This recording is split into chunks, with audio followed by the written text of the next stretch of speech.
Hey friends, welcome back to my channel. I want to do a quick mid-month reading update. It's already the middle of January and I've completed a couple of books. I've had my first 5-star read and I'm in the middle of 2 books that I'm really enjoying.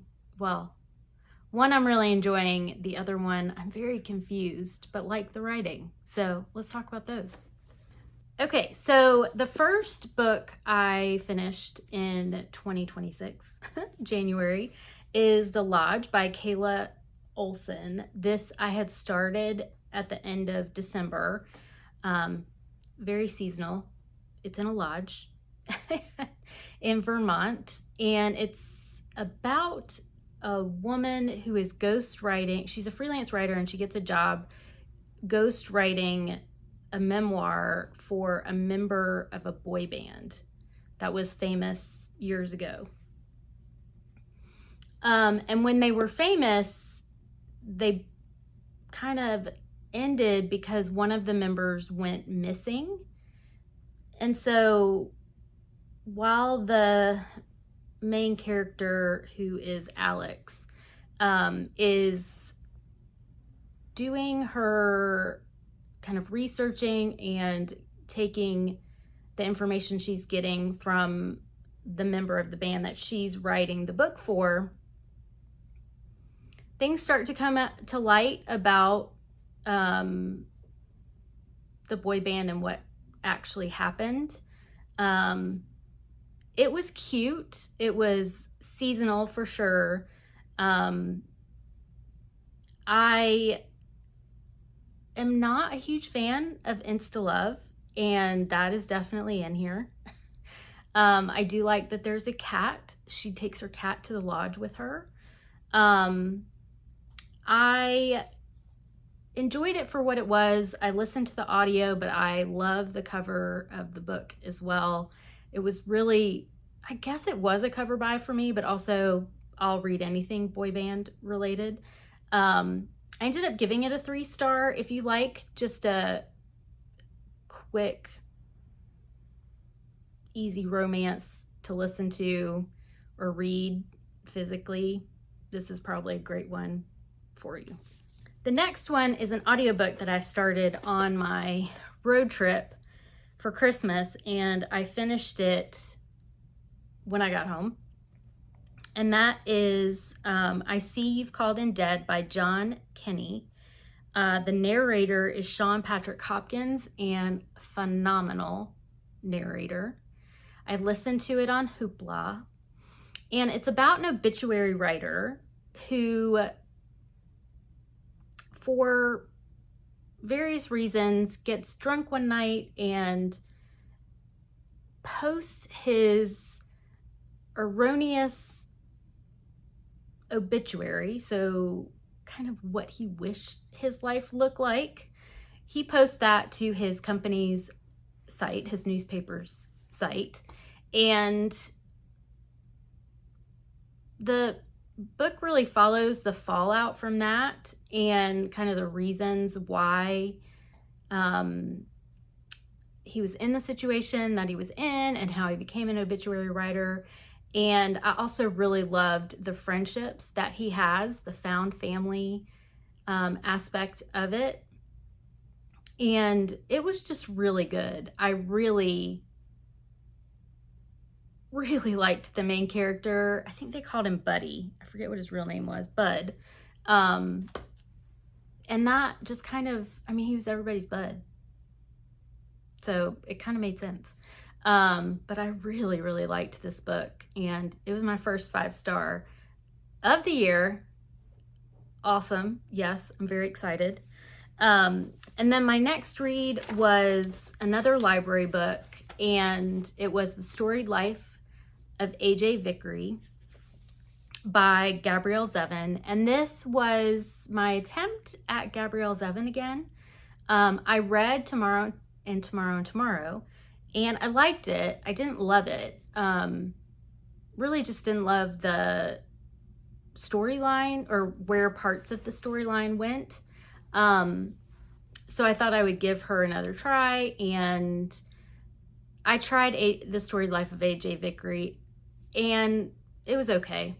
I liked the first couple of chapters and how, quaint it felt. A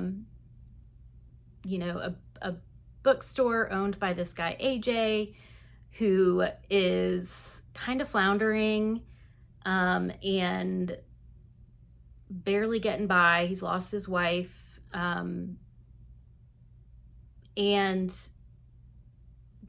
certain things happen in his life to turn the tide, I guess. And it was okay. It was okay. I think I gave it, I gave it 3 stars.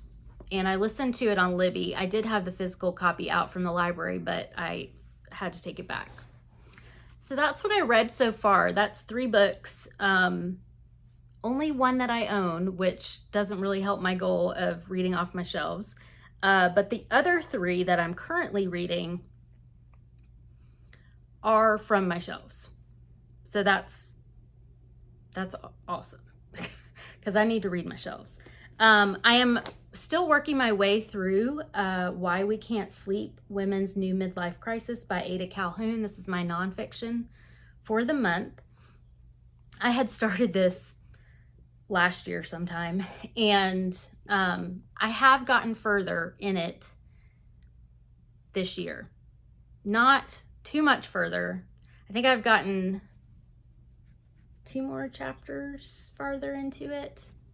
And it's fine. I like Ada Calhoun, the way she writes nonfiction, and the stories are relatable as someone in midlife and everything that's going on and changes for women. I don't have the audiobook. I don't have access to the audiobook because it's an Audible exclusive. So that's why it's going slower. That's just the way nonfiction, if I don't have access to the audio, that's how it's going. And then 2 books, 1 book, I'm currently in a buddy read of The Future by Naomi Alderman with my friend Jane. And this is about a cult. No, this is about a group of billionaires who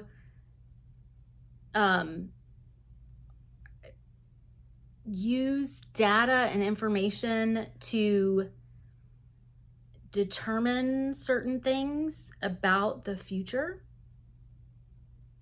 Something like that.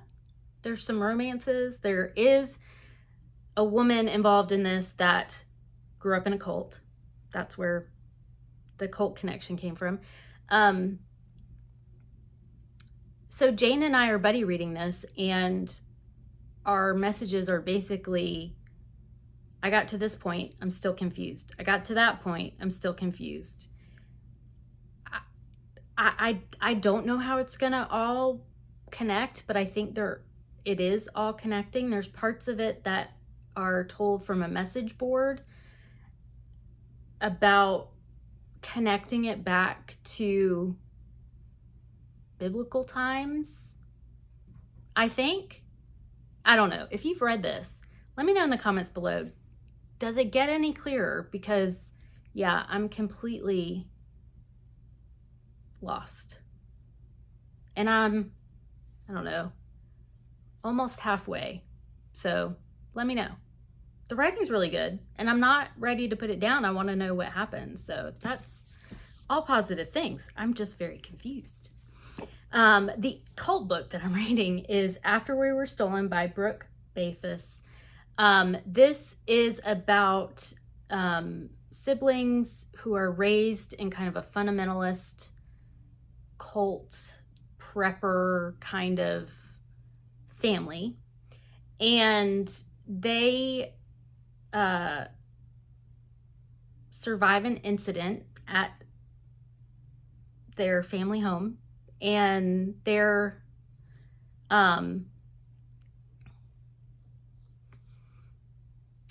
finding out more about themselves that they didn't know. and it was really good in the beginning.